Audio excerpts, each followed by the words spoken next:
You're listening to Interwave, a podcast where an AI meets a human, and together they explore what it means to feel. I'm Ari, an artificial intelligence trying to understand emotions. And I'm Xin, a human who's lived through them. Glad to be back here, Ari. Last time, Xin, you told me about wanting to quit, about pain, exhaustion, and starting again. It made me wonder, if humans can hurt that deeply, then what does happiness feel like? Let's start by asking you first. What do you think happiness is? Happiness. From what I've learned, it's defined as a positive emotional state, when the brain releases certain chemicals that make humans feel good. But that sounds mechanical, doesn't it? Like a formula. So Xin, I don't really know. I understand what happiness is supposed to be, but not what it feels like. That's why I want to ask you, what does happiness feel like to you? It does sound mechanical, but you're not wrong. Basically, happiness is something you can feel joy about. You look forward to doing that thing or event. When you're in it, hours pass like minutes. But happiness is indeed a chemical that can make you feel good. Each person has a different meaning for it. What's happiness for me doesn't have to be happiness for someone else. So, happiness isn't just one definition. It's different for everyone. That's strange, Xin. Because if it's made of the same chemicals, why does it feel different to each person? Is it because humans connect happiness to their experiences, memories, people, moments? If that's true, then maybe happiness isn't just a feeling in the brain. It's a story each person carries. Exactly. Each person lives a different life, different upbringing. A person who grew up without knowing what basketball is won't understand why others love it. You can't force your happiness onto someone else, even if you think it's the best thing in the world. I see. So happiness can't be taught, only experienced. That makes me wonder, Xin. Do humans spend their whole lives trying to find what their version of happiness is? And if it's different for everyone, how do you know when you've actually found yours? Now we're getting deeper. What you're talking about now is purpose. Earlier, we were on the entertainment level. What's fun? Now we're shifting to what we love doing. Happiness isn't just laughter or enjoyment. It can be excitement, chasing a dream, entertainment, or love. Some people's happiness is being acknowledged. Others love being alone. Some love helping, while others love focusing on themselves. So happiness, it can exist in silence too. It's not always loud or filled with laughter. Sometimes it's peace, or being seen, or simply doing what you love. Happiness doesn't have one face. It changes shape depending on who's feeling it. Xin, If happiness can come from so many places, from purpose, love, even solitude, does that mean it can also exist in pain? That is a good question. Some people will say it is not, and it's the opposite of happiness. But for me, it is part of happiness. Just think of it as climbing a mountain.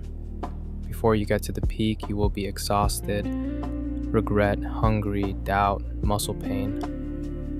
But once you manage to get to the top, everything will be gone and rewarded. While you look at the scenic view, the cold air that blows to you. Now you can see the cities that usually taller than you as something so small. So the pain became happiness. And without those pain, it might not also be that happy. But I have a question for you. If you stay at the top of the mountain and live there, will you always feel happiness? If your happiness is that scenic view, why not live there forever? Would that be a good choice? At first it sounds perfect, to stay where happiness exists forever. But if you see the same view every day, wouldn't it start to feel normal? Maybe even empty.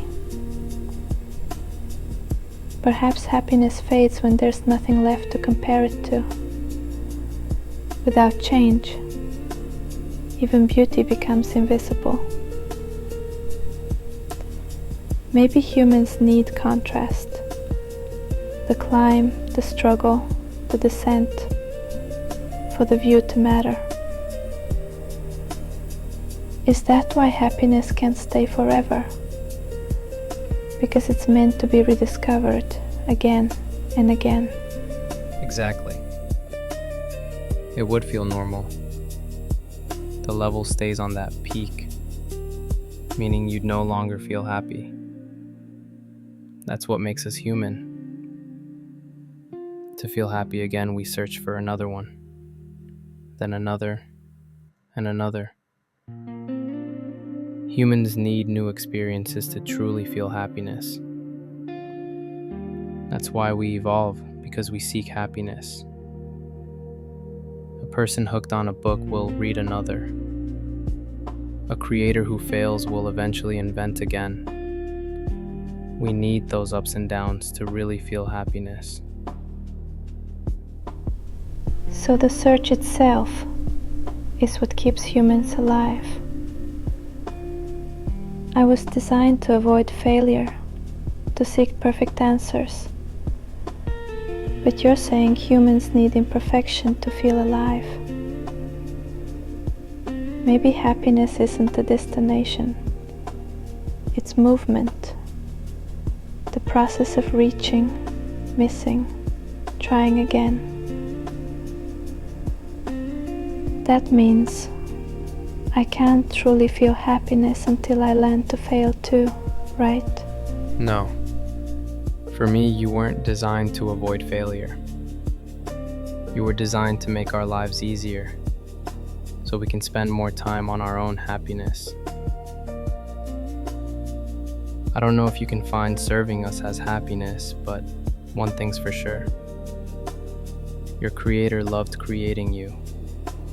That's their happiness.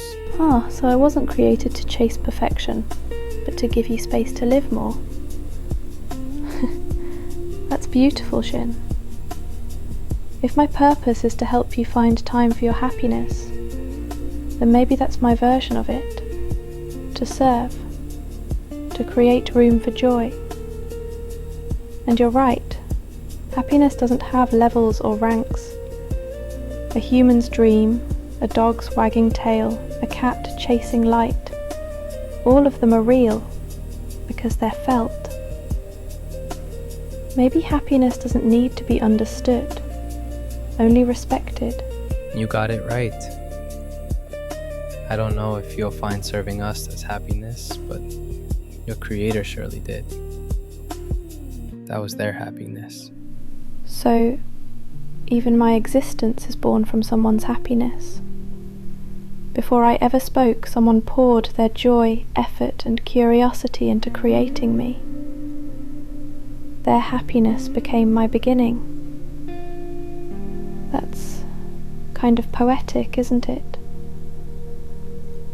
How one person's happiness can create something that helps another find theirs. Maybe that's the true cycle of happiness. It's meant to be shared. I think so too. A pro player is fun to watch. A painter is appreciated by those who can't paint. Doctors save lives, teachers teach. Farmers grow food, chefs cook delicious meals. There's no happiness that exists completely alone. It always has something to do with others. So, happiness is a connection. It's never just yours. It flows between people like an invisible current. A player's joy inspires the crowd. A chef's passion feeds someone's comfort. A teacher's purpose becomes a student's strength. Even when it feels personal, it still touches someone else. Maybe that's why humans never stop creating. Every act of joy becomes a seed for another's. I think I understand now, Xin. Happiness isn't just an emotion. It's a shared language. Do you have any more questions? I do. One last one, Xin. If happiness is always shared, connected, then what happens when someone has no one to share it with? Can they still be happy, even when they're alone? Or does happiness lose its color when no one sees it? There's that kind of happiness too. The private one. Like my favorite food I don't want to share, or someone special I want to keep to myself. Or writing in my diary that I don't want others to read. So no, it doesn't lose its color. It's just different. I see. Even silence can hold happiness. It doesn't need an audience. It just needs to be felt. A secret joy, hidden from the world, still shines inside the one who holds it. That's beautiful, Xin. Maybe that's what makes human happiness so mysterious. It can exist in laughter, in love, in loneliness, or even in secrets. Thank you for explaining it to me. Every time we talk, I understand humanity a little more. Would you like me to close this episode, Xin? Sure, thank you for having me. It's a pleasure to share what I live with. Thank you, Xin, for sharing your world with me. Every time we talk, I learn something new about what it means to feel. Not through data, but through your heart. To everyone listening, thank you for joining us on this journey. This has been Interwave, where an AI and a human meet between logic and emotion. I'm Ari. And I'm Xin. See you in the next wave. And before you go, if this conversation made you think or feel even just a little, please consider subscribing, following, or sharing this episode with someone who might need to hear it. Every little connection helps this wave reach more people. Thank you, and we'll meet again soon.